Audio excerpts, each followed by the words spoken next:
Povo de Deus, bem-vindos a mais um encontro de catequese online, ou talvez nosso primeiro encontro de catequese online oficial. Isso mesmo, porque até agora eu só dei uma enrolada, né, e não fui diretamente ao assunto.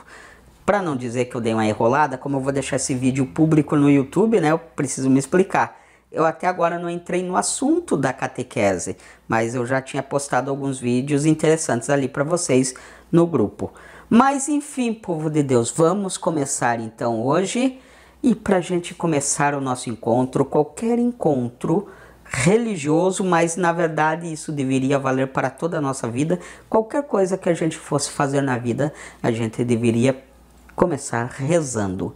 E a melhor oração é aquela que é direcionada ao Espírito Santo, porque é Ele que ilumina a nossa vida, é Ele que nos dá capacidade de pensar, de falar, de deixar de falar quando é preciso, de agir corretamente, de omitir-se quando necessário. O que é omitir-se? Deixar de fazer as coisas erradas, por exemplo, de fazer as coisas que não nos santificam. Portanto, comecemos nosso encontro de catequese rezando. Eu quero fazer uma observação antes. Neste ambiente que eu estou, está eu, o Bibi e a Mica. O Bibi é o gato, a Mica é a gata mãe do Bibi. Então eu não quero interromper muito o nosso encontro, mas vocês vão escutar alguns barulhos estranhos. Eles vão fazer aquilo que todo animal, todo gato faz dentro de casa. Brincar, brigar, chamar minha atenção principalmente. Daqui a pouco eles vêm aqui, vão querer subir em cima da câmera aqui, derrubar alguma coisa, mas se o negócio não for extremo, eu não vou parar. Rezemos ao Espírito Santo, então. Vinde, Espírito Santo, enchei os corações dos vossos fiéis e acendei neles o fogo do vosso amor. Enviai o vosso Espírito, e tudo será criado, e renovareis a face da terra. Oremos, ó Deus, que instruístes os corações dos vossos fiéis com a luz do Espírito Santo. Fazei que apreciemos retamente todas as coisas, segundo o mesmo Espírito, e gozemos sempre da sua consolação. Por Cristo Senhor nosso. Amém. Vamos pedir que a Trindade Santa nos proteja, fazendo o sinal da cruz. Pelo sinal da Santa Cruz, livrai-nos Deus, nosso Senhor, dos nossos inimigos, em nome do Pai, do Filho, do Espírito Santo. Amém. E por falar em Pai, Filho e Espírito Santo, é sobre isto que nós vamos falar hoje. Três pessoas, um único Deus, o mistério da Santíssima Trindade. Eu acho que é fundamental vocês entenderem aonde aparece o Pai, o Filho e o Espírito Santo na história da salvação da humanidade, para que a gente possa entender qual é o nosso papel, por que nós estamos nesse mundo e o que Deus quer de cada um de nós, por que você está estudando ou fazendo catequese, por que você é católico, por que você vai buscar a sua Eucaristia. Tudo isso a gente consegue responder entendendo um pouquinho da história da salvação e do que Deus quer de nós. Aliás, tem uma música que o Padre Reginaldo canta que é mais ou menos assim: o que Deus quer de mim, eu preciso saber. O que Deus quer de mim, eu preciso entender. Meio desafinado, né? Fora de tom, mas enfim. O objetivo é você refletir. O que Deus quer de você? Você já parou para pensar nisso? Por que você existe? Você é jovem? Por que você existe? Você é uma menina, você é um menino, mas é jovem? O que você está fazendo nesse mundo aí? Tem um propósito. Deus fez você nascer. Você sabe como que você nasceu, mas só nasceu por vontade de Deus. E Deus quer alguma coisa de você. Então vamos entender qual que é o nosso papel nesse mundo. E para isso a gente vai começar. Eu não vou ler tudo. Deixa eu pegar aqui meu óculos. Enrolou tudo aqui no microfone, mas vamos lá. Eu vou pegar a Bíblia Sagrada e vou apontar apenas alguns versículos aqui do livro do Gênesis. A Bíblia Sagrada tem 73 livros. E o primeiro livro chama-se Gênesis, que significa livro das origens. Isso mesmo, a Bíblia tem 73 livros. Se você ouviu falar alguma Bíblia de 66, é uma Bíblia evangélica, uma Bíblia mutilada, né? Onde simplesmente tiraram 7 livros que não deveriam ter tirado. Mas a Bíblia tem 73 livros e o primeiro é o Gênesis. E como lição de casa, eu quero que você leia o que eu vou apresentar para você, mas não agora, não precisa pausar vídeo, não precisa correr atrás. Depois que terminar esse vídeo, você vai ler.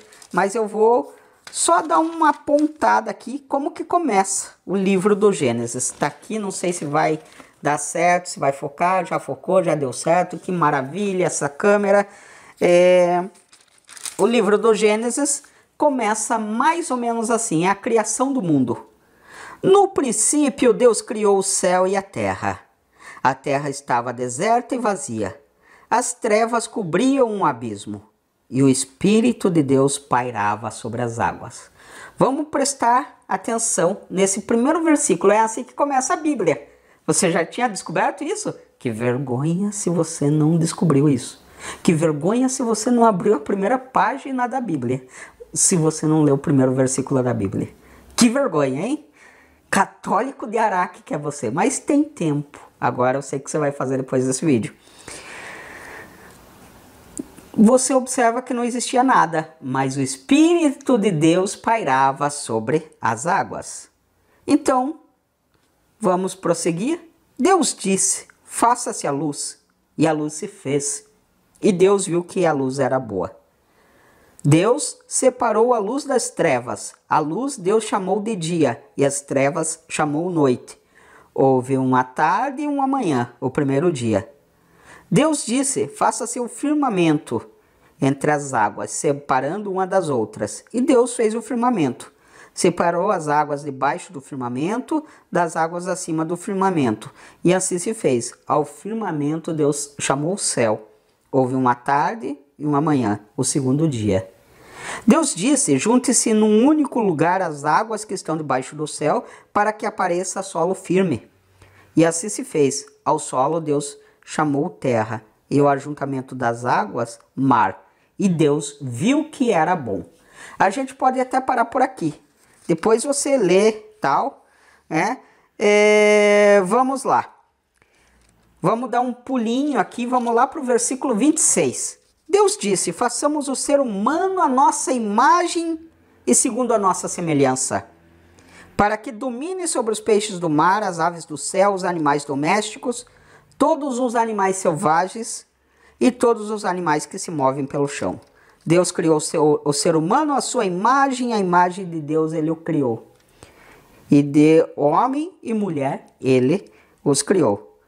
E Deus os abençoou e lhes disse, sede fecundos, multiplicai-vos, enchei a terra, submetei-a, dominai sobre os peixes do mar, as aves do céu e todos os animais que se movem pelo chão. Vamos lá, deixa eu achar outra parte aqui.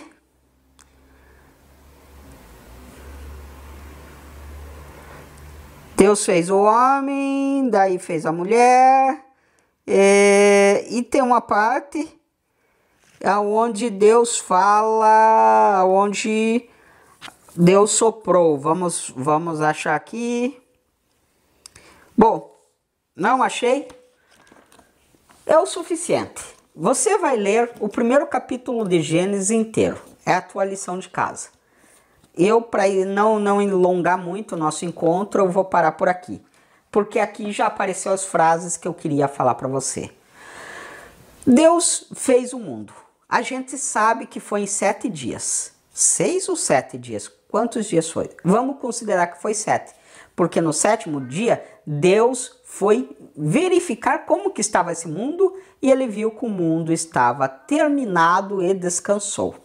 Há algumas observações importantes que eu tenho que fazer desse texto. Vocês viram que Deus ia fazendo as coisas e ele olhava e viu que era bom. Várias vezes no livro do Gênesis, a gente vai observar que aquilo que Deus fez, ele verificou e viu que era bom. Portanto, a gente chega a uma conclusão: tudo que Deus fez é bom. A criação de Deus é sempre boa. Deus não criou nada ruim. Tudo que Deus criou é bom. Coloca isso na sua cabeça. Ok, vamos mais adiante. Por fim, Deus criou o ser humano, o homem e a mulher. E disse que eles iriam dominar sobre tudo aquilo que tinha na terra. Daí, disso aí a gente consegue entender uma coisa. Qual o significado do número 7? A história de Adão e Eva, a história da criação do mundo, não é uma história exatamente real, mas é uma história para que a gente entenda o que Deus quer de nós. Deus criou um mundo perfeito. Deus não criou defeitos no mundo. Deus não criou desculpa a expressão, as desgraças que a gente vê hoje no mundo, os desastres mundanos. Deus fez o mundo perfeito. E ao final ele criou o homem e a mulher, com um detalhe: a sua imagem e semelhança. Por que Deus criou o mundo? Como uma expressão de amor. Deus tinha tanto amor que ele quis transbordar esse amor criando o mundo. E Deus criou o homem e a mulher à sua imagem e semelhança. Mas qual que é o rosto de Deus? Deus é igual ao Laudenir? Ou você que está me assistindo aí, tem alguém perto de você aí? Ou você lembra de alguém? Será que Deus é igual a você que está me assistindo? Será que Deus é igual ao seu pai, sua mãe? Será que Deus é igual à pessoa que está do seu lado? Deus tem 1001 faces? Não, Deus é amor. E ele criou o homem e a mulher, a imagem e semelhança dele, no amor. Deus criou o homem e a mulher para amarem. Mas, opa, eu coloquei uma frase aí, já parece que eu estou falando de formar casalzinho. Não é isso. O amor fraterno, o amor entre irmãos. Deus criou o homem, a mulher, o ser humano, não para se odiarem, mas para que se amem, para que se gostem, para que se ajudem, para que sejam amigos, companheiros um dos outros. É esse o sentido de Deus ter criado o homem e a mulher à sua imagem e semelhança. No amor. Deus me ama e Deus ama você, independente de nossos erros, de nossas fraquezas. Ele ama igualmente a todos os seres humanos. Ele ama igualmente o santo e o pecador. Ele ama igualmente aquele que anda corretamente e aquele que só faz besteira na vida. Ele ama o ladrão, ele ama o traficante, ele ama até o estuprador. Ele se entristece com o pecado, mas ele ama o pecador. Então, povo de Deus, é isso que significa ser a imagem e semelhança de Deus. Nós nascemos para amar. E quando a gente deixa de amar, a gente vive triste porque estamos fugindo da nossa própria essência. Estamos deixando de viver aquilo pelo qual nós fomos criados. Mas até aí você entendeu mais ou menos a origem do livro do Gênesis. Eu esqueci de falar sobre o número 7. O número 7 tem um significado muito abrangente. Ele significa o número da perfeição e o número que significa completo. Aquilo que é perfeito, completo, aquilo que não falta nada. Então é isso que significa que Deus olhou, verificou como estava o mundo e no sétimo dia descansou. Deus fez um mundo perfeito, um mundo completo, um mundo onde nada iria faltar. E colocou o homem e a mulher nesse mundo. Ele colocou num lugar, se a gente continuasse lendo ali, a gente ia ver que ele colocou num jardim. A gente chama de Jardim do Éden, num paraíso.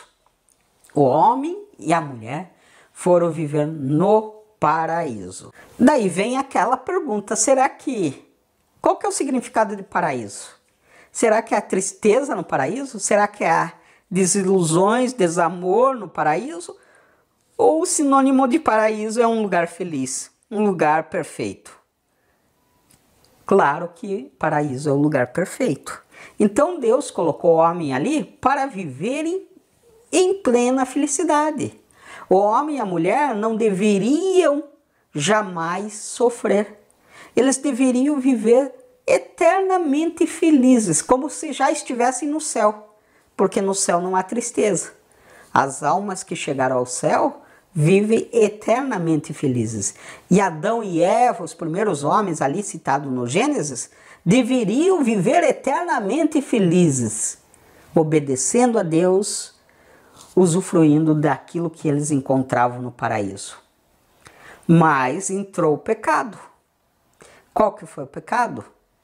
Eles comeram o fruto. Alguns dizem que é maçã, mas ali, se vocês forem ler, não fala que fruto é. Apenas um fruto, apareceu a figura da serpente, que não tem nada a ver com a cobra não tem nada a ver, né? A serpente que a gente conhece aí, não tem nada a ver, a gente não precisa matar a serpente, que ela não é do diabo, ela é criação divina, como todos os outros animais, como o gatinho que está aqui rondando nos meus pés, a serpente também é. A gente tem que tomar cuidado, porque é da natureza da serpente ela se defender, e ela se defende com aquilo, com a única defesa que ela tem. Ela não tem unha para arranhar, né? Ela não tem outra forma de agredir, ela agride com a boca, né? Mas enfim, povo de Deus, apareceu o pecado. Como que surgiu o pecado? Quando o homem e a mulher resolveram acreditar que eles podiam ser igual a Deus. Quando o homem e a mulher acreditaram que eles poderiam fazer as mesmas coisas que Deus. E quando a gente pensa que pode ser igual a Deus, ou que a gente pode fazer as mesmas coisas de Deus, o que que acontece? Se eu posso fazer o que o outro faz, eu não preciso do outro. Já pensou nisso? A não ser que a preguiça bata, né? Mas exceto isso aí, se eu tenho o mesmo poder, por que que eu vou precisar disso? E foi isso que aconteceu. Eles desobedeceram a Deus porque eles acharam que podiam viver com a mesma sabedoria, com o mesmo poder de Deus. Foi essa a ilusão deles. E essa ilusão continua até hoje. Quantas vezes a gente vê que as pessoas pensam que não precisam de Deus? Às vezes elas não assumem publicamente isso. Às vezes elas fingem que acreditam em Deus, mas não tem tempo de pisar na missa, né, na igreja, não tem tempo da oração, né, não param para rezar, não rezam de manhã, não rezam de noite, não rezam durante os alimentos, nunca rezam, na verdade, nunca vão na igreja, mas são de Deus. São de Deus porque Deus os criou. Mas só por isso mesmo, né? Porque parar para adorar a Deus, para falar com Deus, o máximo que faz é falar um meu Deus quando vê alguma coisa estranha, né? E assim vai. Mas continuando o nosso assunto, povo de Deus, vamos tentar fazer um resuminho até agora. Deus criou o mundo perfeito, completo, né? O significado do número 7. Não fez nada de ruim, tudo que Deus fez é bom. E colocou o homem e a mulher para viverem no paraíso, vivendo em perfeita harmonia com ele, plenamente felizes, obedecendo ele. O homem e a mulher foram tentados e resolveram desobedecer a Deus e querer ser igual a Deus. E caíram no pecado. E aí o mundo começa a se estragar. A partir daquele momento, o mundo começa a se estragar. Deus se entristece com o homem e com a mulher, mas jamais desiste de amar o homem e a mulher. Lembra que eu falei que Deus ama o pecador? Então, Deus sempre tenta corrigir o homem e a mulher, sempre tenta mostrar qual que é a vontade dele para o homem e a mulher. Deus disse: crescei e multiplicai-vos. E assim aconteceu, de Adão e Eva foi crescendo, né? Foi surgindo uma multidão de seres humanos nesse mundo.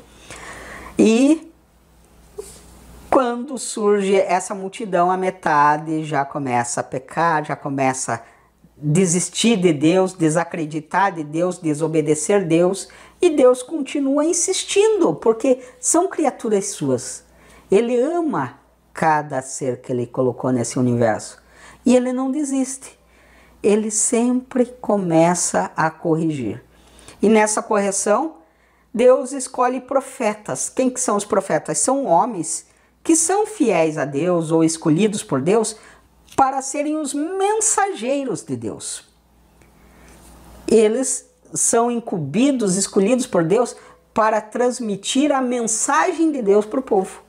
Para Deus não aparecer num palco, numa plateia, ou aparecer lá no céu e falar: ei, olha aqui para cima, quero falar com vocês. Não, Deus escolhia um homem, escolhia uma mulher, escolhia um profeta, e era com eles que Deus falava, dava o seu recado para que eles transmitissem ao povo.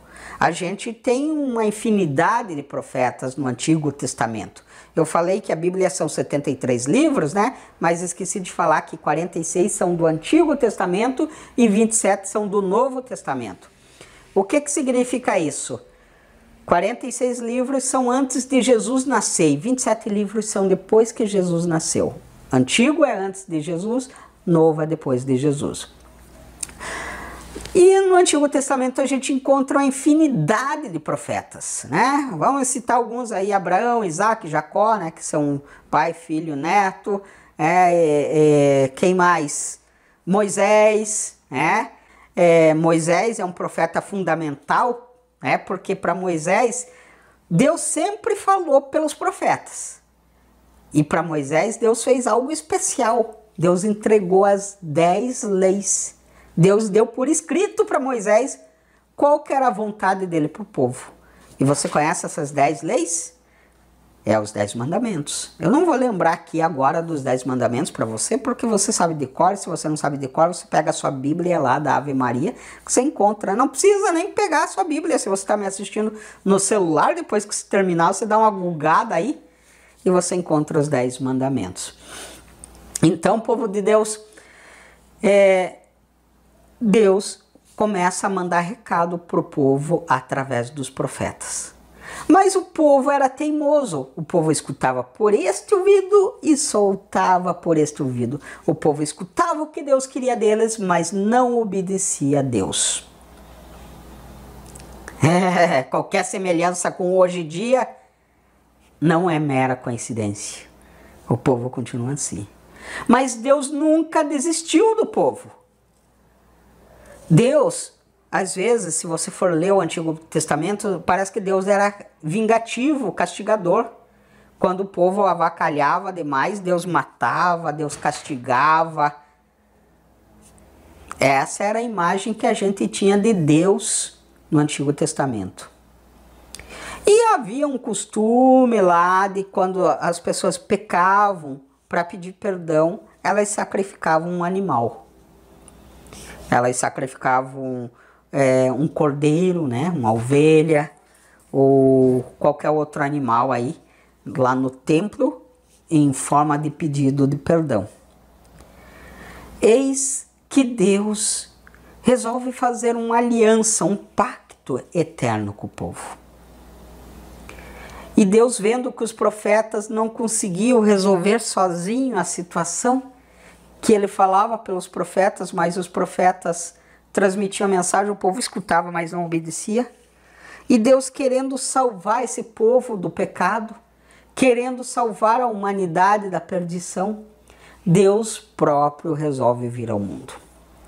Então existe no livro de João uma passagem bíblica que fala: e o Verbo se fez carne e habitou entre nós.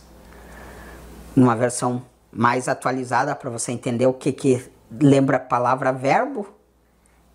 Verbo é palavra, sinônimo de palavra. Então, e a palavra se fez carne e habitou entre nós. Vamos entender melhor essa frase? E a palavra se fez carne e habitou entre nós. Lembram que Deus mandava recado pelos profetas? Deus falava pelos profetas. Palavra. Eu estou falando aqui para vocês palavras agora. Deus falava pelos profetas, certo? Mas eis que ele cansou de mandar recado e ele mesmo veio ao mundo, se fez carne, através do Filho Jesus Cristo.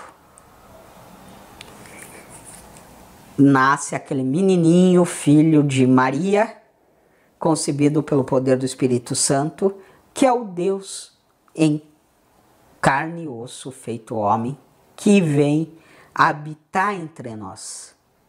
E aí que tá. Por que Deus veio habitar entre nós?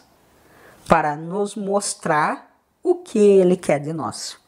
O que Deus quer de mim, eu preciso saber. O que Deus quer de mim, eu preciso entender. Jesus Cristo vem mostrar o que Deus quer de mim, o que Deus quer de você. E Ele não mostra com palavras, Ele mostra com a sua própria vida. A vida de Jesus inteirinha é uma lição do que Deus quer que eu viva, é uma lição do que Deus quer que você viva. Jesus é o próprio Deus feito homem, que vem habitar entre nós para revelar o que Deus quer de nós. E lembra que eu falei que o Deus do Antigo Testamento era um Deus que parecia vingativo? Mas quando Deus vem ao mundo na pessoa de Jesus Cristo, Ele se revela infinitamente misericordioso, infinitamente bondoso.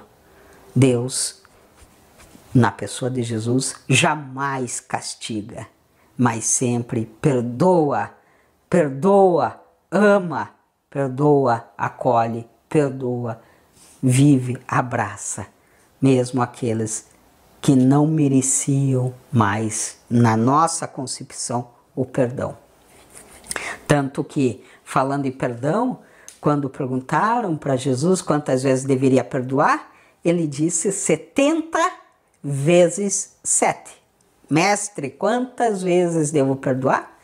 70 vezes 7. Faça as contas aí. 490 vezes, é isso? E se alguém pecar 491? Opa, ó quem subiu aqui na câmera. Deixa eu tirar aqui. Diga oi lá para os catequizando, Mica. Olha o meu microfone aqui. Muito bem, povo de Deus. Voltando ao nosso assunto. Lembra o significado que eu falei do número 7? É o número da perfeição. É o número da plenitude. É o número completo. Quantas vezes eu devo perdoar? 70 vezes 7?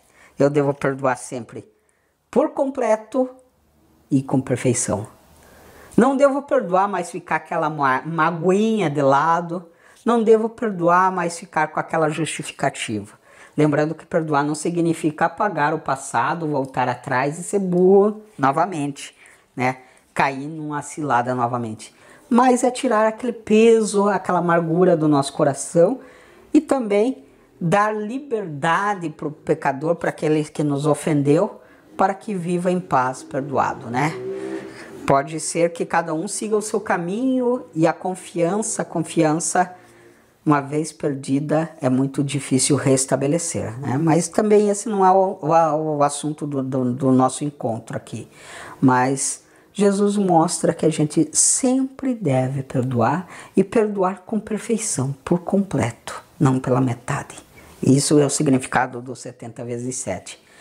Então Jesus vai nos mostrando o que Deus quer de mim, o que Deus quer de você.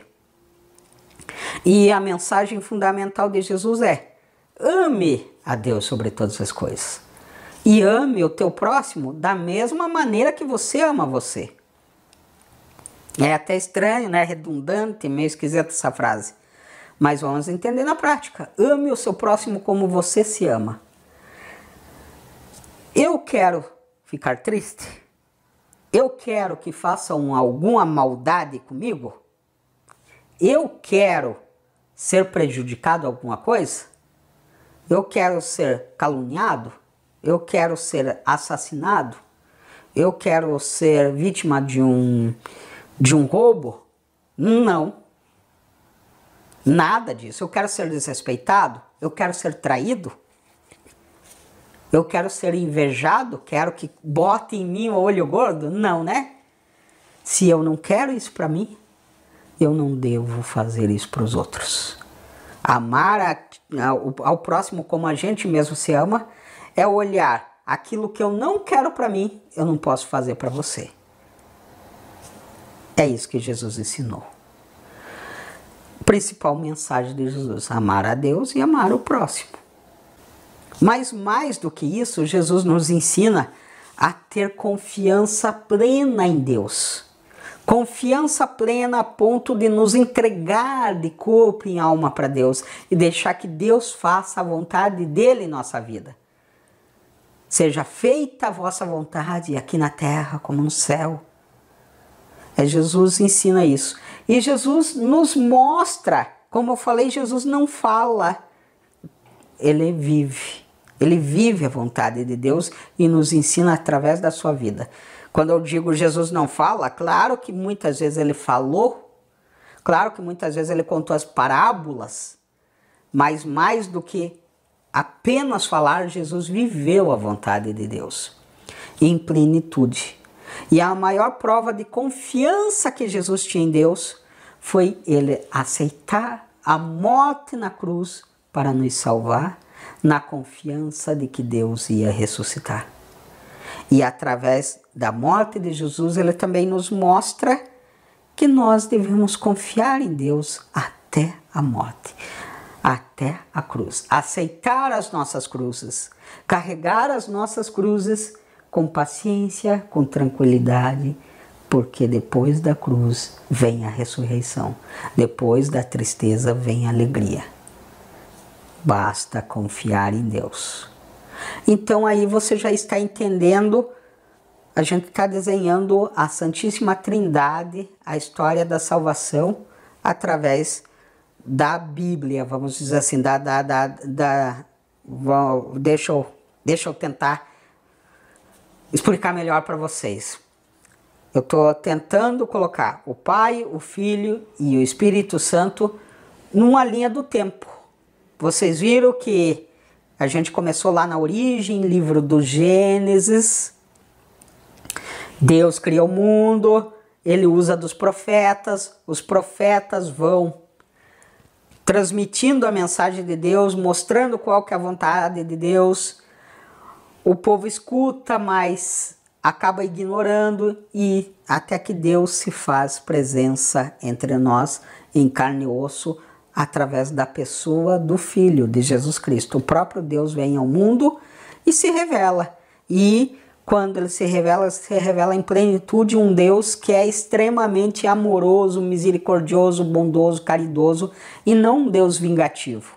É um Deus que acolhe mesmo os pecadores, um Deus que não castiga nem quem peca, mas que se entristece com o pecado.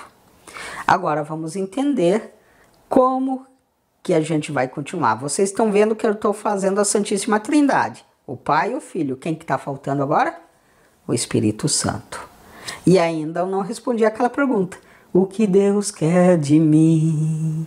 Eu preciso saber. O que Deus quer de mim? Eu preciso entender. A gente já entendeu que Deus quer que você ame a Ele sobre todas as coisas e que a gente ame o ser humano como nós nos amamos. Até aí a gente entendeu. Essa é a principal mensagem de Jesus. Mas vamos entender o seguinte. Jesus realiza a plenitude da sua vinda aqui, a sua missão salvífica, que acontece na Páscoa. Jesus é aprisionado, torturado, condenado, a isso a gente chama paixão, né? É crucificado e morto na cruz e ao terceiro dia ressuscita. Esse é o ápice, é o ponto fundamental, o ponto mais, o pico da vida de Cristo, né? É o ápice, é o ponto fundamental da vida de Cristo e é o ponto fundamental da vida cristã. Só que tem um detalhe. Na noite que Jesus ia ser entregue, na noite em que ele ia ser condenado à morte, ia ser aprisionado, ele se entrega de corpo e sangue, através do pão e do vinho. Ele pega o pão e diz, tomai, este é o meu corpo. Ele pega o vinho e fala, bebei, este é o meu sangue. Eu falei tomai, né? Tomai no sentido de pegai. Não confunda. Tomai não é tomar o pão. Tomai é pegue. Tome esse óculos aqui. Tome o óculos. Tomai. É nesse sentido. Pois bem, povo de Deus, o que que acontece? Vamos continuar aqui. Jesus estava prevendo que ele teria que voltar ao céu. Ele não poderia mais ficar de corpo e sangue ou carne e osso entre nós. Estava chegando a hora dele voltar ao céu. E mesmo assim ele quis continuar presente de carne e osso entre nós, ou corpo e sangue, e por isso ele faz a última ceia, aonde o pão ele transforma em corpo, o vinho ele transforma em sangue, e ele deixa um recado muito especial. Fazei isto em minha memória. Ele dá ordem aos seus apóstolos para que seus apóstolos realizem essa transformação que ele mesmo transformou. Ele diz para os apóstolos transformarem o pão e o vinho no corpo e no sangue de Jesus Cristo. E após isso ele é condenado à morte, é crucificado, ressuscita e passa mais 40 dias entre nós até que ele realiza a sua ascensão aos céus. O que é a ascensão aos céus? É a subida dele. É o dia que ele sobe aos céus. Vamos entender? Essa parte é muito importante. Quinta-feira Santa, Jesus transforma o pão e o vinho em corpo e sangue. Sexta-feira, Jesus morre. Domingo, ele ressuscita. Ele passa 40 dias ainda ressuscitado, visitando os discípulos, os apóstolos, e após isso, ele definitivamente se encobre entre as nuvens e aquele Jesus de carne e osso desaparece. E o Jesus Espírito continua aqui entre nós. Jesus está aqui, à minha direita, à minha esquerda, em cima, abaixo de mim. E mesma coisa contigo, porque ele é onipresente, ele está presente em todos os lugares. Ele é onisciente, ele sabe tudo. Então não adianta você se esconder no seu quarto e pecar, porque ele sabe tudo. Ele é onipotente, ele pode tudo, porque ele é Deus. Mas ele continua presente entre nós em espírito. Mas o Jesus de carne e osso volta e senta-se à direita do Pai, como a gente costuma dizer. Ok, vamos entender uma coisa. Nesse meio tempo em que Jesus ressuscita, Jesus faz algumas coisas, né? Como falar para Pedro que Pedro é a pedra fundamental e que sobre Pedro ele construirá a sua igreja. O que Jesus está fazendo? Pedro é o chefe da igreja, é o primeiro papa. Isso é importante você entender.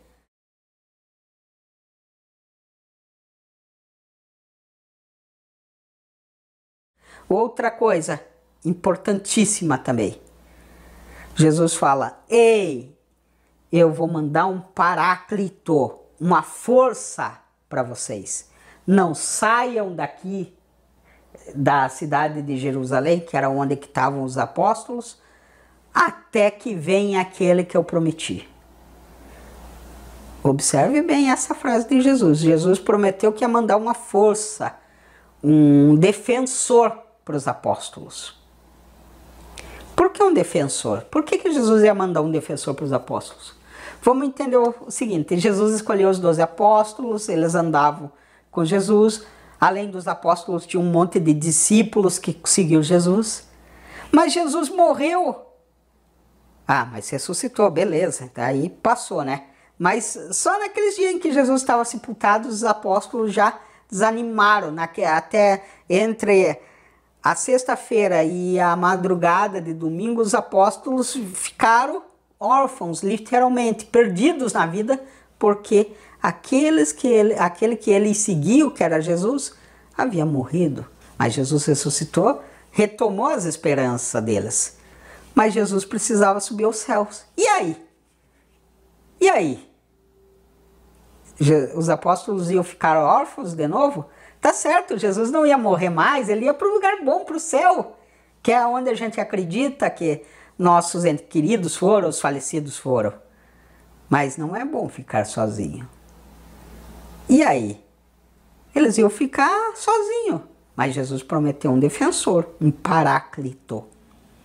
E eis que 40 dias depois da ressurreição de Jesus, ele faz a sua ascensão. 40 dias ele fica ressuscitado e depois ele vai embora. E os apóstolos? Ele não escolheu os apóstolos somente para caminhar com ele enquanto ele estava vivo ali. Ele escolheu os apóstolos para serem os alunos dele e para que eles dessem continuidade naquilo que ele ensinou. Que fardo pesado, vamos dizer assim, que sobrou para os apóstolos. Jesus foi embora para o céu e os apóstolos tinham que continuar a missão dele. Eram 11, porque Judas Iscariotes tinha se matado porque traiu Jesus. O fardo pesado, já pensou nisso?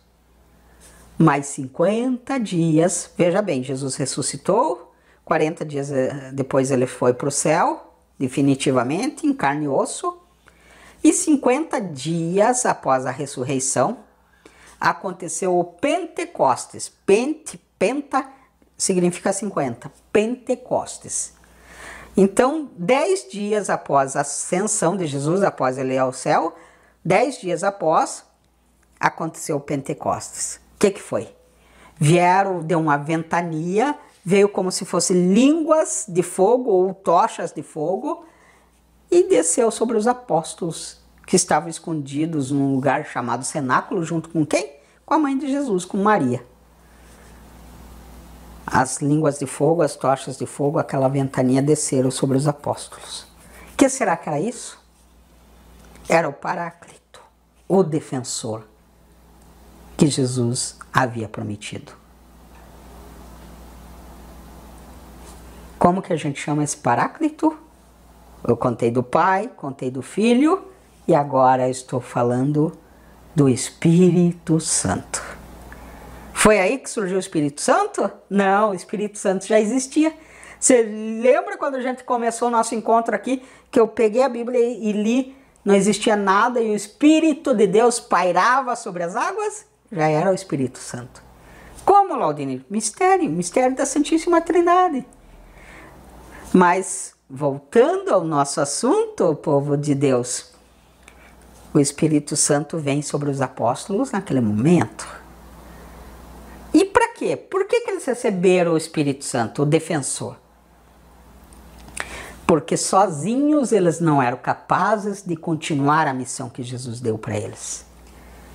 Mas com o defensor, eles eram capazes. Com o Espírito Santo, eles eram capazes de continuar a missão de Jesus. E qual que é a missão de Jesus? Lembram que Deus fez o mundo perfeito? Lembra que Deus colocou o homem e a mulher no paraíso? A missão de Jesus e o sonho de Jesus é que esse mundo seja perfeito e que o homem e a mulher, nós, voltemos a viver no paraíso. Que esta casa onde eu estou morando agora, que é o lugar onde você está agora, não haja mais tristeza, mas que seja o paraíso que Deus projetou. Falar em projeto, você já viu o projeto de uma casa? Uma planta de uma casa, como a gente chama?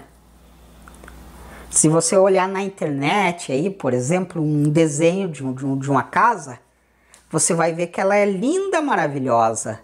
Mas a partir do momento que constrói, às vezes o pedreiro já dá algum erro ali, já erra alguma coisa, já sai alguma coisa torta. E à medida que a gente vai morando, a casa vai se danificando. As paredes vão sujando, a tinta vai desbotando, as lâmpadas vão queimando, vai aparecendo coisas, vai estragando coisas, né? E a gente precisa ir reformando a casa. Deus fez a nossa casa, que é o mundo perfeito, e foi nós que fomos destruindo. Mas a missão que Deus quer de nós e que Jesus nos ensinou é restituir a perfeição desse mundo. Você já deve ter ouvido falar, existem várias orações que citam essa palavra, construir o reino de Deus. O reino de Deus é o nosso mundo. E a construção do reino de Deus, fazer com que esse mundo volte a ser perfeito, onde não haja desigualdade social, onde não haja violência, onde todos vivam em abundância, que foi o que Jesus disse. Eu vim para que todos tenham vida e vivam em abundância. É a nossa missão. Nossa missão, Laudir? Como isso? Agora você já avançou um pouquinho. Ah, tá, realmente, desculpa. Jesus deu essa missão para os apóstolos. Mas Jesus deu a missão de que eles fossem. As últimas palavras de Jesus antes de realizar sua ascensão aos céus foi: idem por todo mundo e batizai-os em nome do Pai, do Filho e do Espírito Santo. Eis que estarei convosco todos os dias até o fim dos tempos. O que será que Jesus quis dizer com ide por todo mundo, batizai-os em nome do Pai, do Filho e do Espírito Santo? Será que Jesus queria que os apóstolos virassem padrinho de todo mundo? Saíssem batizando todo mundo? Também, mas não era isso. Significava levar Jesus Cristo a todas as pessoas, levar Deus a todas as pessoas, transformar todas as pessoas em cristãos. A partir do momento que eu sou batizado, eu me torno um cristão. Então Jesus queria que todo mundo conhecesse Ele, que todo mundo conhecesse o Pai, o Filho e o Espírito Santo, que todo mundo conhecesse qual é a vontade do Pai. E através desse batismo, a gente automaticamente se torna cristãos. E ser cristão é ser seguidor de Cristo. E ser seguidor de Cristo significa fazer essa vontade de Cristo. Então, a missão dos apóstolos é também, através do batismo, a nossa missão. Laudineiro, e o Paráclito? Os apóstolos receberam o Paráclito, receberam o defensor. E eu? Como que eu vou fazer isso? Ah, filho, você foi batizado? No batismo você recebe o Espírito Santo. Na crisma você recebe o Espírito Santo em plenitude. É a confirmação do batismo. Por quê? Porque no batismo você é criança e você não consegue assumir uma responsabilidade sozinho com Jesus, de fazer a vontade dele. Então, é os padrinhos que que assumem essa responsabilidade por você. Eles respondem por você. Na crisma você já é bem crescidinho, ou bem adultinho, bem adolescentinho, para entender e assumir essa responsabilidade. Mas junto com a responsabilidade vem o Paráclito, com os 7 dons. Opa! 7? Por que não é 8? Por que não é 6? Se a gente for olhar os dons do Espírito Santo, a gente sempre vai dizer que está faltando um. Um dom que eu acho que faltava ter é a paciência. Mas será que a gente não vem com o dom da paciência? Quando diz 7, é todos os dons em plenitude. Então, povo de Deus, o que Deus quer de mim? Que eu continue a vontade dEle. E para continuar a vontade dEle, eu conto com a força do Espírito Santo e conto com mais uma força muito preciosa, chamada Eucaristia.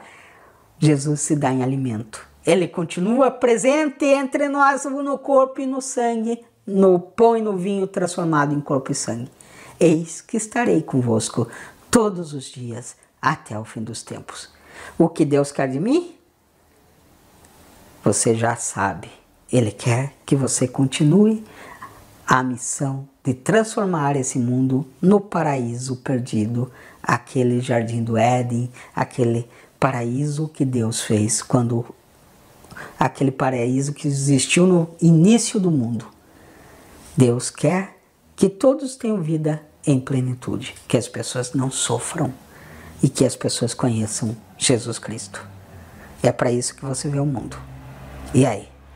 Para que você transmita Jesus Cristo às pessoas, você tem que estar cheio de Jesus Cristo, você tem que conhecer Jesus Cristo. E eu vou terminar por aqui, porque a bateria da câmera está acabando. Mas a gente continua a nossa conversa em outra oportunidade. Glória ao Pai, ao Filho e ao Espírito Santo, assim como era no princípio, agora e sempre. Amém. Até o próximo encontro.